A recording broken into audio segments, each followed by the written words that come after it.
The Mystery of the Emerald Hiker. The sun hung like a bright yellow bead in the sky as the group gathered at the edge of the Whispering Woods. Rescuer of Nico adjusted his heavy pack, ensuring his canteen was tight. Beside him, Nico the dog let out a joyful yip, his tail thumping against the clay-molded earth. They were all there for a grand adventure, waiting for their final friend, Sage, to arrive. "He must be ahead of us already," Rescuer of Nico said, squinting at the trail. "Look! Is that him?"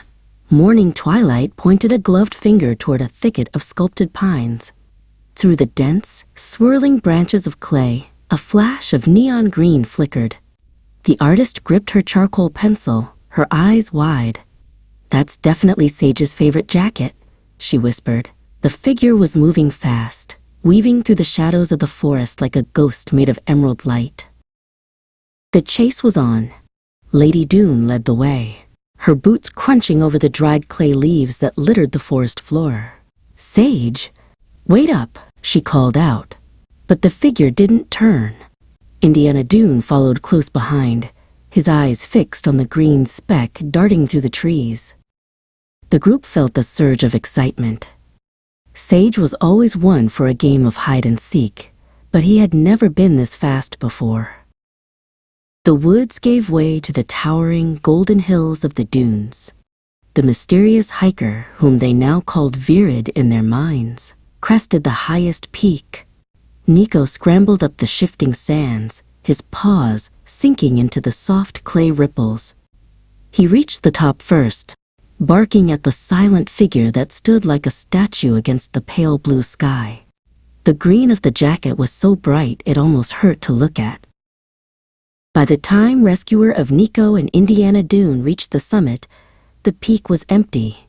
The wind whistled through the hollows, carrying the scent of salt and pine. "Where did he go?" Indiana Dune asked, shielding his eyes from the sun. There were no footprints in the sand, only the smooth, undulating patterns left by the breeze. It was as if Virid had simply dissolved into the air. The artist and Morning Twilight joined them, gasping for breath. They looked down into the deep sandy bowls between the dunes, but there was no sign of the green jacket. "Maybe he went toward the shore," the artist suggested, her brow furrowed in confusion. They all felt a strange chill, despite the sun. The silence of the dunes was heavy, broken only by the distant roar of the ocean.